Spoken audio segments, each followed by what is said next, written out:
Yang belum subscribe, jangan lupa subscribe dulu ya, karena subscribe itu gratis. Tis. Hai semuanya, selamat istirahat buat kalian yang telah beraktivitas hari ini. Gimana coy, capek? Ya, capek, sama gue juga capek. Dan kali ini gue tetap akan setia menghibur lu semuanya dengan cerita mistis yang akan gue bawakan. Langsung aja, selamat menikmati. Kisah menyeramkan yang saya alami ini adalah kisah yang saya alami sekitar bulan Maret lalu. Sebenarnya saya tidak begitu mempercayai mitos-mitos yang sering diceritakan para warga di kampung saya. Namun, akhirnya saya percaya karena telah mengalaminya sendiri. Desa Pematang Baru, Kalimantan Selatan. Malam itu kebetulan mama tiri saya tinggal di Desa Tambak Baru bermalam di rumah saya bersama ayah saya. Saya memang tinggal sendirian di Pematang Baru sejak ayah saya menikah dengan mama saya. Semenjak ayah saya melepas status dudanya, beliau ikut tinggal di Desa Tambak Baru bersama mama tiri saya. Tapi jika bapak saya rindu kampung halaman, kadang bapak saya tinggal di Pematang. Malam itu tepatnya malam ketiga ayah dan mama tiri saya bermalam di rumah saya. Saya sangat senang karena tidak sendirian di rumah. "Riana, mau ke warung ya?" tanya mama saya. "Iya," jawab saya apa adanya.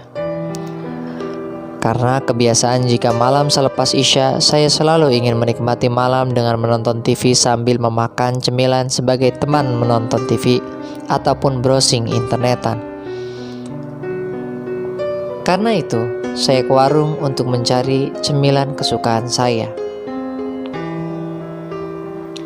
"Sekalian mama nitip beliin obat flu ya, lagi pilek nih." "Ya udah deh. Lumayan, sisa kembaliannya biasanya dikasih ke aku buat nambah-nambah cemilan," cetusku. Aku pun berangkat. Baru beberapa meter dari rumah, aku sudah sedikit merinding. Aneh, biasanya aku tidak setakut ini. Bahkan sering aku pulang di jam 12. Aku tidak ada masalah. Tapi malam ini entah kenapa perasaanku tidak enak. Padahal jam masih menunjukkan pukul 21.45. Astaga, ternyata sudah hampir jam 10 malam. Namun saya sudah terlanjur ingin beli cemilan serta membelikan obat untuk mama saya.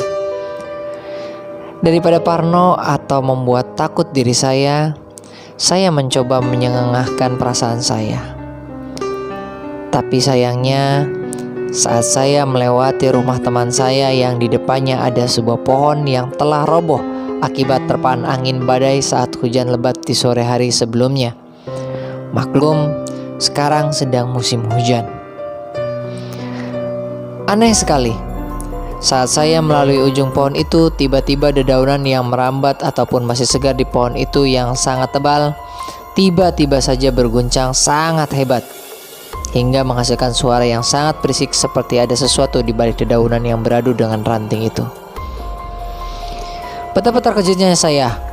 Hampir copot jantung saya saat itu, tapi anehnya mengapa hanya saya yang melihat peristiwa itu, sedangkan warga yang tengah di dalam rumah yang sedang menonton TV ataupun tengah tertidur tak ada yang mendengar apalagi terkejut seperti saya.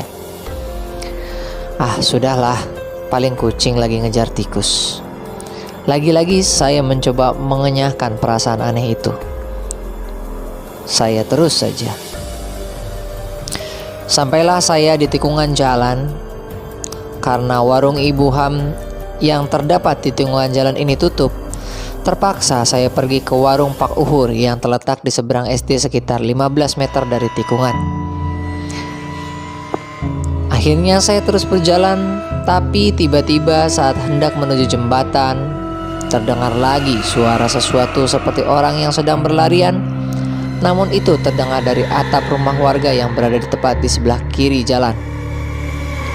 Dari suara yang saya dengar, orang yang berlari seperti bukan orang yang sedang berlari.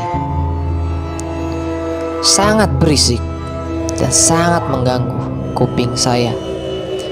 Saat saya melihat ke arah atap rumah warga yang saya kira suaranya berasal dari sana, ternyata tidak ada apa-apa di sana. Lagi-lagi warga di sini senyap, tak ada yang keluar ataupun terkejut, apalagi hampir jantungan seperti saya. Saya pun terus saja berjalan menuju ke warung walaupun rasa takut mulai melanda. Sampailah saya di warung Pak Uhur. Segera saya membeli apa yang harus saya beli. Setelah selesai, saya langsung saja pulang. Namun saat di perjalanan hendak pulang, saya teringat mitos yang diceritakan warga. Apalagi setelah kejadian tadi tentang Biaju yang kata para warga sering menampakkan diri setelah hujan sangat deras atau di saat hujan pada saat malam hari. Oh tidak, bukannya tadi sore habis hujan deras ya? Tahu gini, mending gak usah beli cemilan deh dari tadi. Tahu gini, mending gak usah beli cemilan ya. Daripada keluyuran tengah malam gini bikin ngeri. Gumam saya dalam hati karena mulai takut. Sampailah saya di ujung jembatan. Sebelum tikungan, saya terlebih dahulu harus melalui pabrik padi yang berada di antara pohon-pohon bambu yang lebat. Tentu saja saya takut melihat ke arah sana selain tanpa penerangan. Tempat ini juga tak pernah didatangi orang pada malam hari. Karena jarangnya orang memakai pabrik ini, pemiliknya membiarkan begitu saja dengan kondisi selayaknya tidak terurus. Disinilah saya mulai merasakan merinding.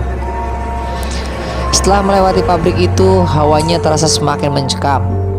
Saya pikir itu hanya perasaan parno saja, karena saya sudah merasakan ketakutan yang sangat luar biasa. Namun ada sesuatu yang menghadang saya saat sampai di tikungan jalan. Saya kira orang itu adalah Pak RT yang sering nongkrong di warung Bu Iham. Namun ada yang janggal dari apa yang saya lihat. Di belakang orang itu ada ekor yang sangat panjang. Aneh, masa Pak RT ada ekornya? Jangan-jangan. Tapi saat saya mengamati dengan jelas siapa orang ini dan astagfirullah, betapa terkejutnya saya saat melihat makhluk ini bertaring panjang, berkulit hitam, dan yang saya lihat tadi itu memanglah ekornya. Jelas ini bukan manusia, melainkan Biaju yang sering diceritakan warga. Mata merah menyala, terus menatap saya. Mulutnya menganga, mengeluarkan nanah dan darah. Saya bungkam ketakutan. Entah kenapa saya tidak bisa berteriak. Padahal jika saya berteriak, warga yang ada di dalam rumah pasti keluar. Namun seluruh tubuh saya serasa tak bisa digerakkan. Saya menutup mata. Saya memejamkan mata dengan merafalkan doa karena perasaan yang sangat takut. Setelah saya melepaskan tangan saya dari wajah saya, makhluk itu tiba-tiba hilang. Perlahan tubuh saya mulai bisa digerakkan. Segera saja saya berlari sekencang-kencangnya karena takut bertemu dengan makhluk itu lagi. Sampainya di rumah, saya langsung saja ke tempat tidur dan membatalkan acara nonton TV saya. Pagi harinya saya ceritakan pengalaman ini terhadap ayah saya karena kondisi saya saat ini demam tinggi. Beruntung setelah berobat ke tabib yang mengerti tentang hal mistis, saya bisa sembuh hanya dalam 3 hari. Sejak kejadian itu, saya mulai kapok keluyuran malam-malam. Biaju sendiri adalah makhluk halus sebangsa jin. Konon katanya jika seorang melihat Biaju keesokan harinya, orang tersebut akan demam tinggi dan jangka demamnya cukup lama, bisa 1 minggu atau bahkan sebulan. Bahkan ada yang meninggal setelah menderita sakit selama 2 bulan lamanya. Dikatakan bahwa ia sebelum sakit pernah melihat Biaju. Piaju kadang juga muncul menyerupai binatang. Sama seperti jin, sifatnya yang ada yang usil, ada yang biasa saja. Itulah cerita pengalaman mistis saya yang bisa saya bagikan kepada kalian. Cukup sekian cerita mistis yang bisa saya sajikan. Terima kasih, sampai jumpa di malam Jumat berikutnya. Yang belum subscribe, jangan lupa subscribe dulu ya, karena subscribe itu gratis. Tis.